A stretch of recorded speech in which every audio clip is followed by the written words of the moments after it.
Welcome to another episode of the Nuances podcast, where we go beyond first impressions with the Asian diaspora and explore our often complicated relationships with our cultures and how they affect everything from our career choices to our views on anti-racism, disability justice, religion, feminism, LGBTQ rights, and more. I'm your host Lazu, a new American who grew up in the only place the dodo bird ever lived, Mauritius.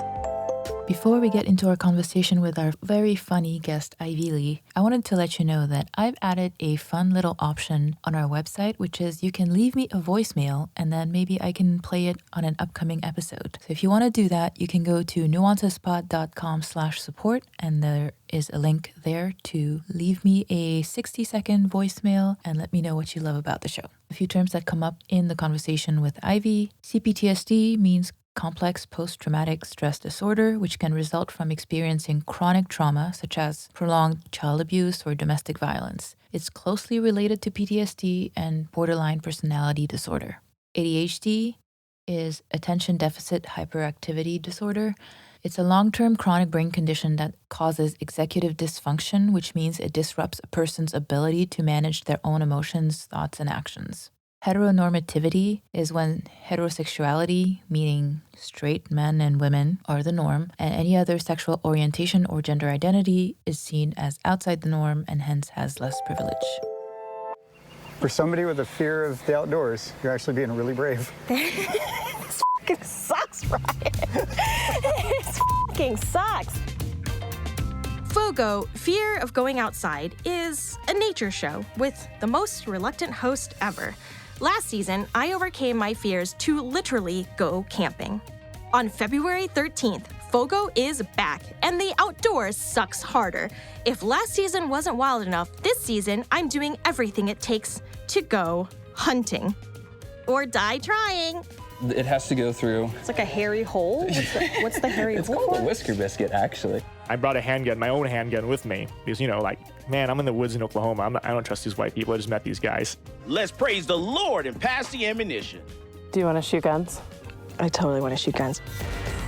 Whatever you think is gonna happen to me, I promise, you're wrong. Did you talk to many women who hunt that are queer and or just liberal even?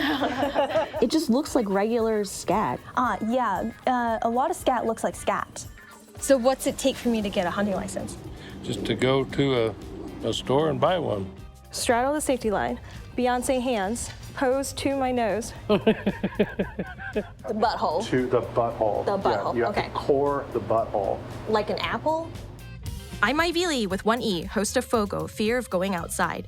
My parents came to America as refugees from Vietnam, and they worked hard so I could lead a respectable life, so I wouldn't have to toil outside. But now, I'm an out bisexual comedian with a nature show. But it's fine, because my mom doesn't have Spotify, and my dad is dead. FOGO Season 2 premieres February 13th. Follow and listen for free on Spotify. Ivy Lee is a Vietnamese American comedian, actress, and writer based in Austin, Texas. She's the creator of the critically acclaimed Spotify Studios podcast, FOGO, Fear of Going Outside, a nature show by the most reluctant host ever. FOGO is featured on Delta flights and recommended by The Guardian, CBC, Oprah, and, inexplicably, Outside. She hosts the only queer comedy open mic in Austin and performs at comedy festivals all over the country. She's also a mom to two as yet untraumatized kids. Ivy, thank you so much for being here today.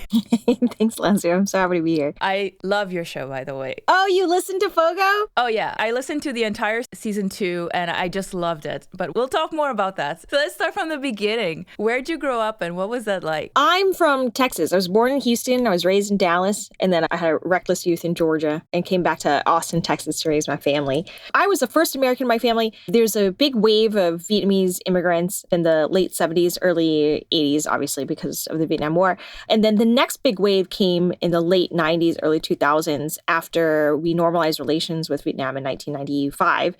So when my parents first got here, there was not a whole lot of infrastructure for Vietnamese immigrants.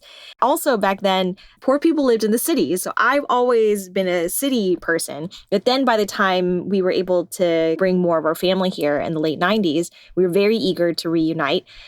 We all set them up in the suburbs. Now, like in the 2020s, Our demographics have completely changed again, where now wealthier people are gentrifying the cities and poor people are getting pushed out to the suburbs. But I am holding on to my city life as long as I can because I'm just too old to adjust. But basically, I'm from the hood in Dallas. What was that experience like growing up? Was it a pretty diverse place? Were you the only Asian? Dallas, Texas is an extremely diverse place. I was absolutely not the only Asian. When I went home from school on Friday afternoon, I would often not see another white person until I went back to school on Monday morning. The elementary school, there were kids who were like, when I grow up, I want to be a dope fiend. And, you know, and we're like, boy, you're so silly. What does that even mean when you're in elementary school? And then in high school, I lived literally between in Albertsons, which was a local grocery store here.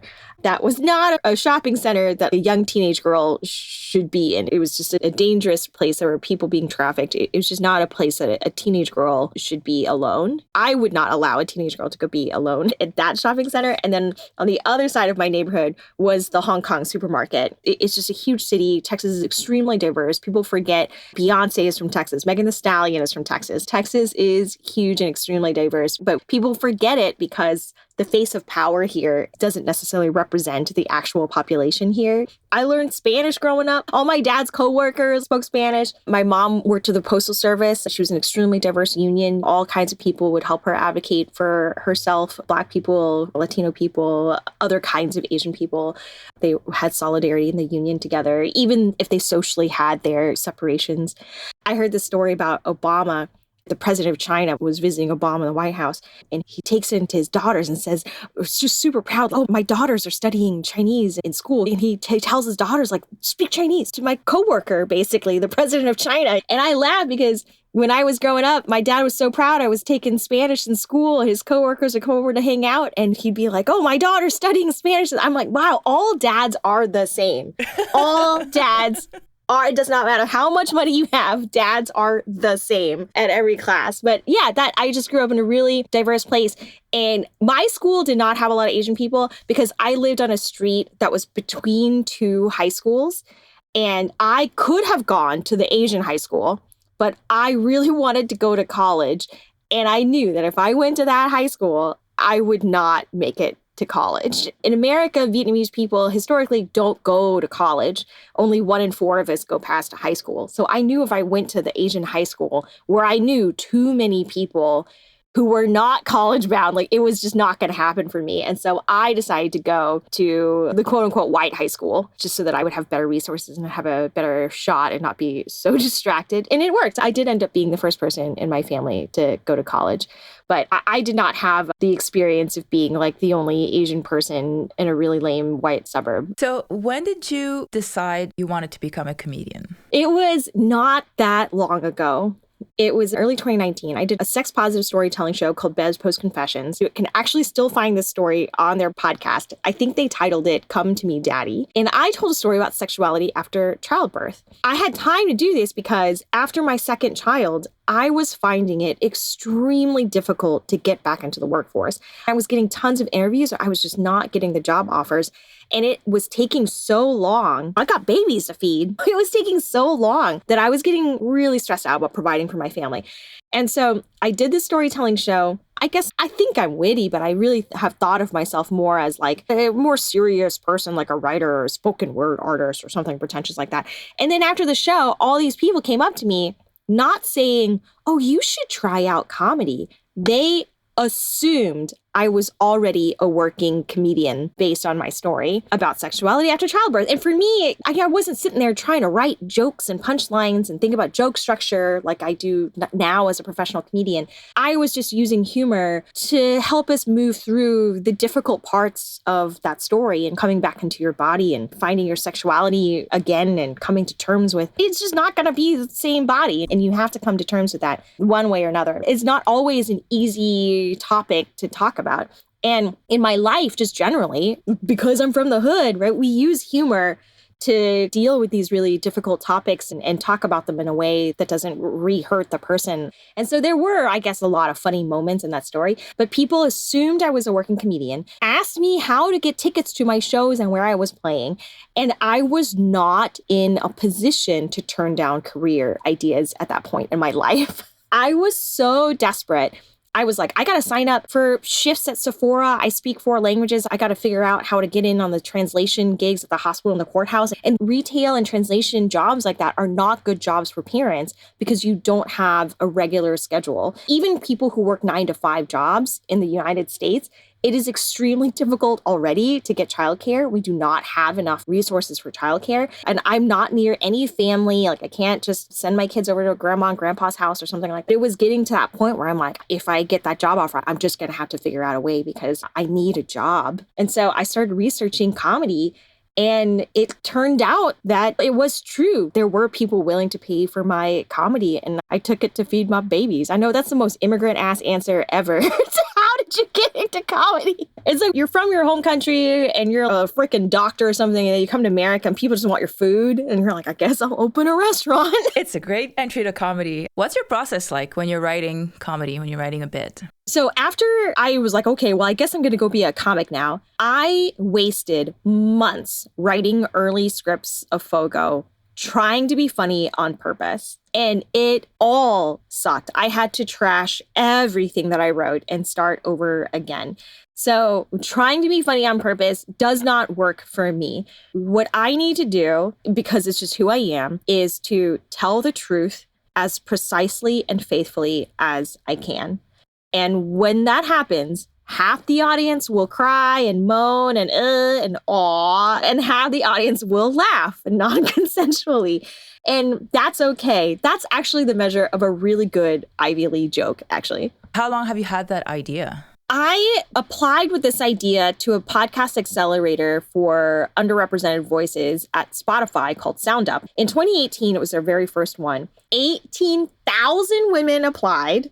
They did not expect that, and only 10 women were going to get it.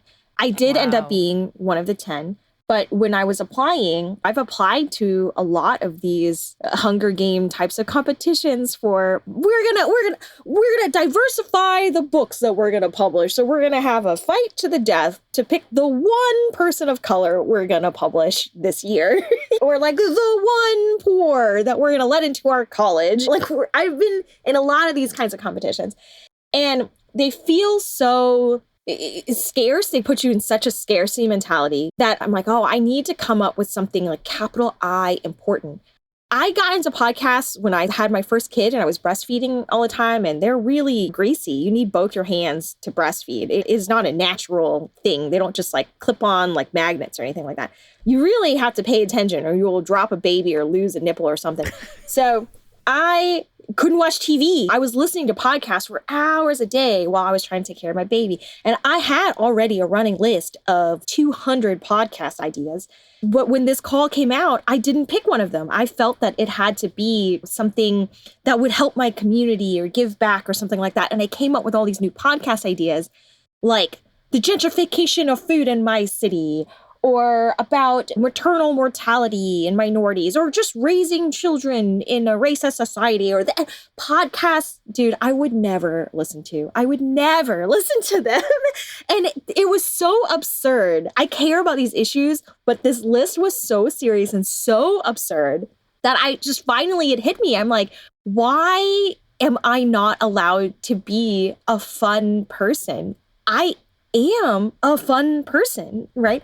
So I said, I got to start over. I need to come up with an idea where my point of view matters, but it's not about trauma. It's not about how terrible it is to be in America. Because it was something I don't need to listen to. I would never listen to. And so finally I realized, oh my God, I love nature shows. I watch nature shows all the time. Nature is a cultural construct. Your idea of what is nature and what are appropriate outdoor activities or what is recreation or what should your relationship with nature be varies wildly according to the social context that you grew up in. And I'm like, that's perfect. I love nature shows, and there's never been a nature show by somebody who wasn't a reckless white man. I'm going to make this nature show. And yeah, it got through. Everybody found it compelling. It's wild that people think the show is so unique, that we're doing a nature show from an indoor perspective. When you consider that we're an indoor species, most people are indoor people. That's kind of the foundation of architecture and society and city planning. But we've never had a nature show from that perspective until now. I guess because I grew up in a different place, I didn't realize that nature here was so white dominated. Oh. Because after I moved here, I didn't really go outside. I was pretty much an indoor person. And hold up. Were you an outdoor person before and then you moved here and you became an indoor person? I went to Canada first. Canada was way too cold. People were like, let's go skiing. I'm like, nah. Nope. Hard no. I think partly too, it's everything is a long drive away. And I'm from a small island where you drive 2 hours and you're on the other side of the country. Like that's the furthest you can go. Like anything that's over an hour drive for me, it's like, it's too much work. And I've never been to where you're from, but I've visited other islands and the construct of nature there is much more porous. What is indoor versus what is outdoor is a much more porous thing. People let the outdoors in and they let the indoors out, so to speak, in the architecture and the way people live and eat and things like that. Yeah. Whereas like here, it's a much harsher divide between indoor and outdoor spaces. But I was a lot more outdoors there, partly because I was in the Scouts group and you have to be outdoors. Well, I mean, the fact that you signed up for that, right? And you were like willing to do that just says like how default outdoors you were. Yeah. And that's just wild that you come here to this place where I'm from, where I'm like, yeah, the outdoors is white people shit. It's more nuanced than that, obviously. But it's fascinating to me that somebody who was an outdoor person from a more outdoor culture comes here and becomes an indoor person. I think a lot of it is the car culture, too. Yeah. There's no easy way to get to places, and there's always a lot of traffic. And I'm just like, not worth it. Not worth it. Wow. So when you listened to my show, were you able to relate, or were you just recontextualizing what you'd experienced in the United States since you got here? I think I've been in the country enough that I could relate. I can see the historical context and how things are set up not to help people of color explore the outdoors. It did make me think about what my experience has been over there versus what it has been here. I really like the interviews that you had with people and all the perspectives that you brought in. It's such a great show. I cannot say enough good things about this show, people. Go listen to this show. If you just want a good laugh about the outdoors, yeah, go listen to the show. I hate that the history of America is so fraught with trauma and race that I do end up having to get serious on the show a couple times in order to just tell the truth and be precise. I do have to address some things that just become big elephants in the room. But the thing about FOGO, Fear of Going Outside, is it's not a show where I have to explain myself to white people. If anything, it's a show where a lot of white people have to explain themselves to me. Yeah. I'm just like, why are you like this? So you said before that you do not want representation for representation's sake. What do you mean by that? I think we celebrate a lot. Oh, look, like a person who looks like us is in a mainstream movie or something. And that's great. But there are people who stop at that. The problem with representation for representation's sake, representation as a goal instead of a strategy toward another goal, is that especially with Asian people, the power structure will use representation as an excuse to not change. So they'll be like, oh, but look, we got an Asian person on the screen. We're good. We're not racist. We don't need to change anything about the way we do things. And the power structure that disadvantages marginalized groups in the United States and probably globally, it goes much deeper than just who's on the screen. I think a really classic example is that show Kim's Convenience. We had all these great Asian, Canadian, and Asian American actors on the screen, which great. It was fun. That's when we realized that Simu Liu is hot. They made him super hot. I was so worried because they hold off the reveal on the brother for a few episodes. I was like, oh God, I hope he's hot. And he was. They made him so hot in that show. And that's great. But the writer's room was white. The directors were white. The executives were white. They canceled the show. They had a couple weird storylines that you're like, it's being acted by Asian actors, but this is not an Asian Canadian story. This doesn't seem right. It seems like a parody of what somebody thinks being Asian Canadian is in a couple parts. And then you see just how the show was treated by the network. And that's the problem with representation for representation's sake, right? Is that then your image, your presence can be used to uphold a power structure and entrench it and enrich people continually at the expense of your community instead of actually changing the structures that keep us just from having true equity. That's what I mean by that. We should not choose representation for representation's sake. Yeah, I agree with you. Another thing that came up last time you and I talked was fancy Asians. Do you want to talk about that and what you wish fancy Asians understood about their privilege? Or I should say our privilege, because I'm a fancy Asian, I guess. Fancy Asian and jungle Asian, that's a joke by Ali Wong. I did not get to come up with that. I'm very sad I did not personally come up with that distinction. The jungle Asians are like Vietnamese, Filipinos, Cambodians, Southeast Asians. And then the fancy Asians are Koreans and Chinese and Japanese people who largely come over for business or educational opportunities as opposed to be lower compensated labor or just because they're refugees or whatever. And a lot of fancy Asians can do this thing that, say, white women do, where they're exercising their proximity to whiteness at the same time that they're trying to get the quote unquote advantages of oppression.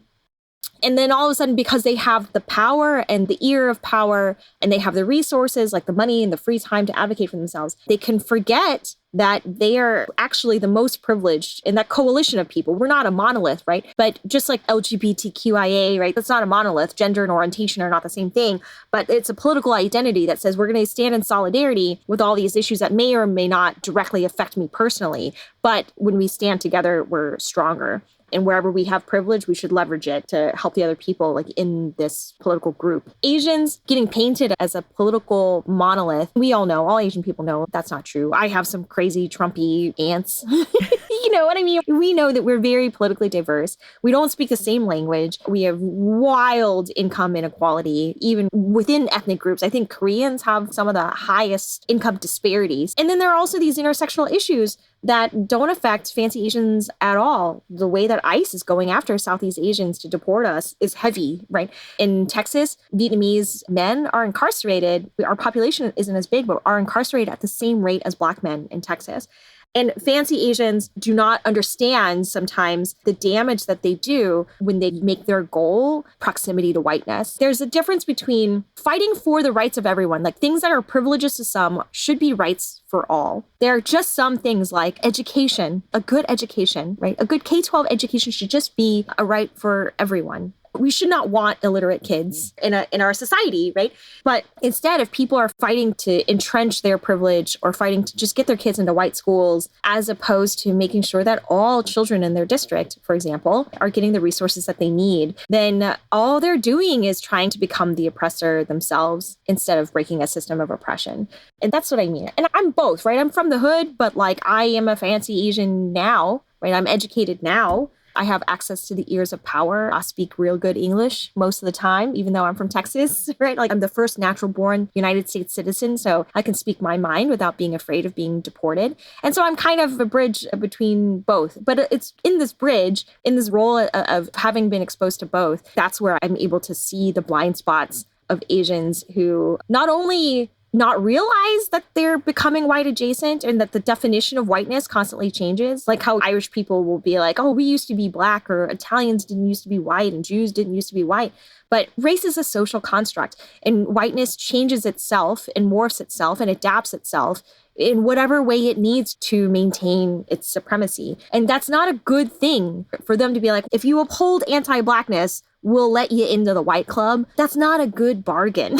Yeah, you know? Bad deal. It's not a good deal. Yeah, that's what I want people to understand about their privilege. When did you realize that you didn't want to be assimilating and you didn't want to be part of that?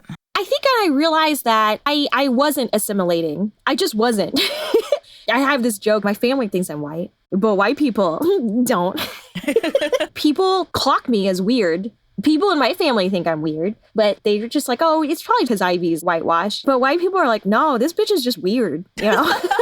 I think they meet me and they sense that I'm queer. They sense that I have a disability, which is ADHD. It's been very weird for me to come to terms with the fact that I'm not an ally to disability rights. I'm not an ally. I'm in it. It's very hard to unpack your internalized ableism and really embrace that and admit that to yourself. I'm still struggling with it, but I think it explains a lot. When you have, CPTSD, ADHD, people clock you as weird. So you don't get to assimilate. You don't get to belong. It's not because I have imposter syndrome. It's because people treat me like I don't belong. And that's why I feel like I don't belong. And after a certain point, my dad was like, you just can't care about that kind of thing. The reason why I'm named Ivy People my age are not named Ivy. It was a very unusual name. I got bullied for it all the time. And it's because my mom wanted to name me an American name, like Elizabeth. My dad wanted to give me a very Vietnamese name. Like, he's very proud of being Vietnamese. He's very patriotic. He was military in Vietnam. He wanted to give me a Vietnamese name, and he likes really unique names. And so he came up with the name Ivy, which is tonal. It's 2 words, 2 different names. And when he paired them together, to him, it was a really beautiful name that meant something bright and shiny on high, as in the moon. And my mom went to her English teacher. She asked the name. Of course, they can't hear the tones. And so they said, oh, yeah, Ivy's a legit name. It's just a regular name. And so they're like, okay, compromise. We're going to spell it the English way. People are going to recognize it as an English name. But then at home, obviously, everybody's calling me Ivy with the Vietnamese tones. And I did well in school. I had a cousin who was fixing to come over in the late 90s, who was very young. And they decided to name her Ivy because they said, well, what's a good American name to give our kid right before we immigrate? Because the people in the late 90s, they had more time to prepare to come. And they said, well, Ivy is the kid in our family that's doing good in school. She seems to have assimilated well enough. And so they named her Ivy as well. And it's just spread. Like, now there are thousands and thousands of young Asian American women named Ivy. And I'm pretty sure that's me and my dad's fault. That story spread. They're like, oh, here's a girl that's successfully assimilated, and her name's Ivy, and it sounds like this Vietnamese name. And now, just boom, tons of Ivies. And they're all at least 15 years younger than me. Wow. People thought I was assimilating, but I wasn't. And I get frustrated like that sometimes because my mom's always, oh, why couldn't you just be a dental hygienist? She's always trying to give me advice about that. She's like, people make a lot more money on YouTube than you're making. And it's just frustrating because they did do a lot of stuff alone, and they had no guidance being immigrants to this country. But the oldest daughters, we had to do a lot alone too. She's trying to give me career advice. My mom only knew 3 jobs. Okay? She has no idea. Nobody in my family knew how to navigate the college admissions process or going to a predominantly white institution. They don't have white friends. They don't have white coworkers. Nobody's ever attempted in my family to make it in Hollywood. So I had plenty that I had to do on my own without guidance too. And at a certain point, because I'm the first one to know white people and Black people and Latino people outside our community at the scale that I do, I don't feel a need to assimilate because these people are busted. White people don't know how to cut their own mangoes. White people think their food is spicy. Do you know what I mean? Like, I don't want to assimilate. I am American enough. There is no one standard of being American. There's no point in assimilating. I am not assimilating to America. I am making America. I am a queer, weird artist that no one in my family gets. Like, I am making what it means to be American. America has to assimilate to me. Switching gears a bit, you're a mom of 2. What's something that nobody prepared you for when it comes to becoming a parent? Oh, man, how hard it is to raise kids without hitting them. They are such pussy-ass kids. They don't know how to take a hit because I don't hit them. I want so badly to break the cycle of intergenerational trauma. And part of that is obviously not enacting violence on my kids. And I want that for them because I want them to be able to fly. I don't want them to be scrappy and down in the trenches like me. I don't want them to survive. I want them to thrive, which is just a different skill set and a different set of concerns. But it didn't prepare me for how not independent they would be. If you don't hate your family life and you don't want to run away from home, you have no need to learn how to do things for yourself. You just express your needs and expect them to be fulfilled by your parents. That's nuts. That's freaking nuts. And it's so obnoxious. I'm experiencing the consequences of my own success. You're supposed to pretend that college is just assumed. That's what middle-class people do. And then poor people try to be that way with their kids. And so I would periodically talk about, oh, you need to help me cook because you're going to go off to college and you need to learn how to cook. So come help your mom in the kitchen. And one day, my sweet boy was just like really upset. He was like, I don't want to leave. Why are you? He was just really upset about the idea that he was just going to have to move away from home. And it never occurred to me that there would be people that would be really sad about that idea of leaving home. And so I was like, oh, baby, no, you never have to leave home. You are only going to leave home if something really great happens and you're really excited about leaving home. You get a job in another city and you're super excited and then you leave, or you get into a college you actually really want to go to that's not here. So then you leave and go on an adventure, or you fall in love and you want to go start a new home with that person. Only then, only something amazing will make you leave home. I'm not just gonna shove you out and force you to leave and you're like crying on the street. You wouldn't think about it, but I guess looking back, a kid would be like, why are you always talking about me leaving home? You want me to leave now? It just never occurred to me. There's just all these unintended consequences of breaking the cycle of intergenerational trauma. And one of them is your pussy-ass kids are always like, Mama! And I'm like, what do you want? What do you want this time? When I was 8 years old, I could lay tile and run a customer service desk at a restaurant. Do you know what I mean? My 8-year-old still wants me to make his dinner for him. Any other motherhood myths you'd like to bust? The biggest myth about motherhood, or parenthood in general, is about community. I think a lot of Asian people grow up and they blame everything that's wrong with them on their culture and their parents. What they think is culture is actually trauma.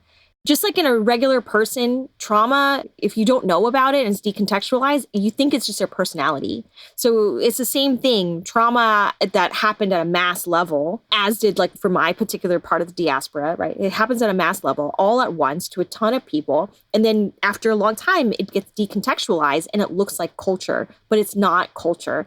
If anything, going back to what is actually my culture and my values has made me able to be a much more effective and more mentally healthy mom than like these white moms who are out there isolated in their little boxes, like they're in solitary confinement as soon as they have kids. And they're out here with these cheeky jokes that are not funny. Is it really coffee in this cup or is it wine? I'm like, this bitch is doing a cry for help. She is drowning. She has an alcohol problem now to cope, and nobody is supporting her. And that's not right. That is not how you're supposed to mom. The way we're supposed to do it is our cultural heritage, which is in community with each other, right? All of us are responsible for all the children. Whether or not you have children, we are all responsible for the next generation. In our particular society, the accountability for that responsibility is meted out according to guardianship, right? But just because that's where the accountability lies does not mean that the rest of us don't have a responsibility to come and support these families and each other in our community. So I have built a very large supportive community around my children, people with children, people without children. It does not matter as long as they have a common goal and they care about the future and the next generation. We need all kinds of people, right? But if they are parents, for example, but their perspective is how do we entrench just our children's privilege, possibly at the expense of other children who should have these privileges as rights, then they're not coming to the birthday party, right? They do not have a common vision for the more equitable world I think my children are going to want to be left with instead of having to deal with the problems that we push down the road. And so we have this community of people who care about our children very much. They're adopted aunts and uncles and play different roles in their lives. And so even when I'm being a comic and I have to spend a lot of nights away and I feel like I'm a bad mom, and I probably am being a bad mom, but my children are not going to become people who you think of who had bad moms, right? Because they had all these other adults. Like they may still have a bad mom, but they will still turn out to be good adults because they had all of these adults like coming around as a community to support them. And that is not an American perspective. That is a perspective from societies that are more collective, like the ones that my parents came from. You're also openly bi. What has your experience been as an Asian American bi woman? 5 stars. I highly recommend it. I think everyone should try being an Asian American bi woman. Now, I'm from the South. Even in my reckless youth, it was very taboo to speak out loud. But I would not say that I was closeted. Queerness was not addressed. The way they're trying to get the world to be now, it actually was that when I was growing up, right? There's a lot of politicians trying to put us back in that world where people did not know that queerness exists, right? Don't say gay and banning books and things like that. But because I was also the only English speaker in my family for a really long time, I did not know that I needed to be closeted. I thought everyone was bi and that you didn't have sex till you're married. And I felt like everybody who spoke English and Vietnamese agreed on that. Okay. And I'm like, you're just going to fall in love with who you fall in love with. And that's just a roll of the dice what gender they were going to be. And then you marry the person that you love, because that's what all the Disney movies say. And then that's how the government finds out if you're gay or straight. And then that's what all the hubbub on the news is about. I don't know. Because when you don't speak English, you're learning English. You just got to piece together your context clues. And these are my context clues. Obviously, I was wrong. Right? And so by the time I figured out, it took a long time for me to figure out that not everyone is bi. So it never occurred to me to hide it. I think anybody who spent any amount of time with me, especially on a Friday or Saturday night out in Atlanta, knew that I was not straight, knew that I was bi. Southerners are very polite about it, right? If they're not bigoted, then they just don't mention it because it's taboo to speak. And then people who really want to pin you down, sometimes it's somebody trying to be in community with you, but a lot of times it's somebody who is bigoted, right, and is trying to pin you down because it was so taboo to say from everybody, which is not just that you weren't straight enough for the straights, you also weren't gay enough for the gays. So it was taboo, period, across the spectrum, right? I would just say in my Southern way, look, I'm just sensitive to beauty, which is the honest to God truth. That is the honest to God truth. You could not dispute that. I wasn't trying to pull the wool over anybody's eyes. That's how I was dealing with that. I only came out, quote unquote, as if I was ever really hiding it. I only started talking about it explicitly after working for several years in the civil rights space here in Texas, which is a terrible space to work in, if you can imagine. I worked alongside some really incredible young queer activists. Young people clock me as queer a mile away. It was never a discussion. They absolutely can tell.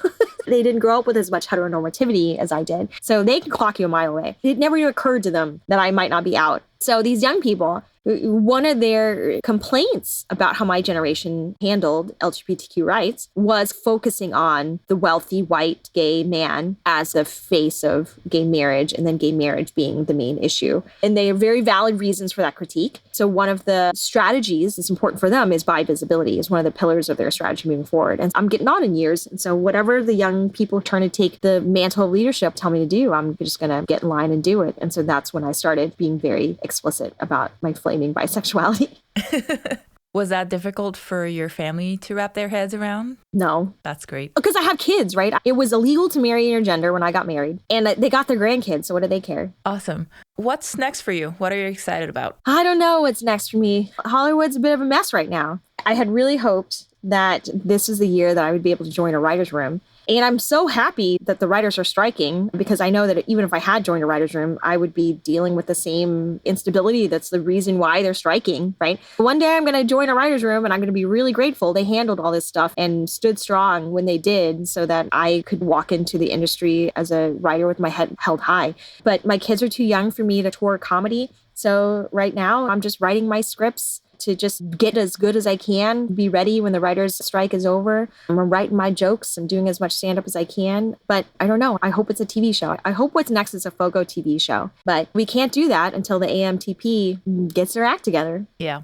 All right. We'll close out the show with rapid fire questions. These are one word or one phrase answers. You don't have to explain, but you can if you want to. Okay. What languages do you speak? English, Spanish, German, and Vietnamese. What's an Asian food that you should like but don't?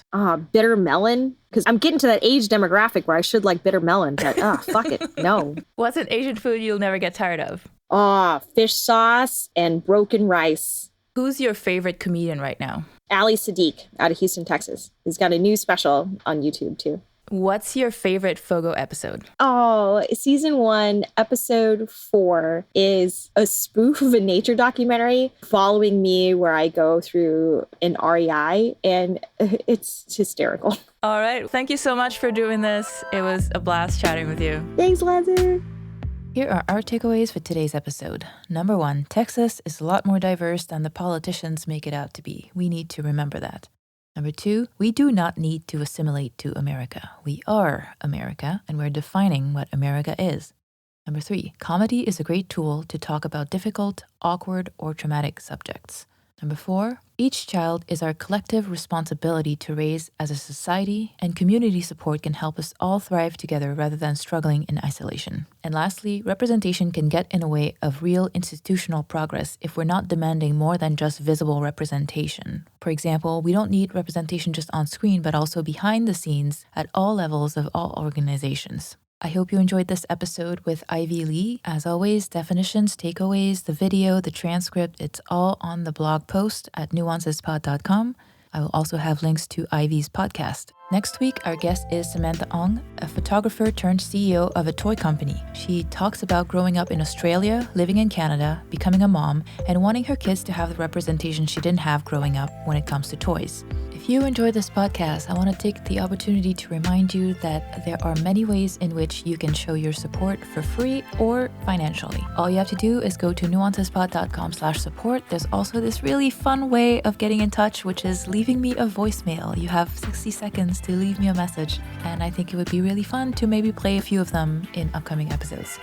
That's all for today. As you know, when I'm not making podcasts, I'm a musician and music producer. The song I'm going to play today is called Wasted Space in My Heart. It is a tongue-in-cheek song about breaking up with somebody and not wanting to waste space thinking about them anymore. It's a song that I co-wrote with my husband, and I produced and mixed the track. Once again, I'm your host Lazu, and I hope you'll join me next week for another nuanced conversation. Everywhere I go, there you are again, coming out of nowhere like an apparition. I'm done with your opinions, your cynical ways, so go have it like a helicopter in some other place. Your insecurities are crowding me. I don't wanna talk, I don't wanna fight, I just wanna reclaim what was mine from the start. I don't wanna love you, I don't wanna hate you, 'cause that's just wasted space in my heart.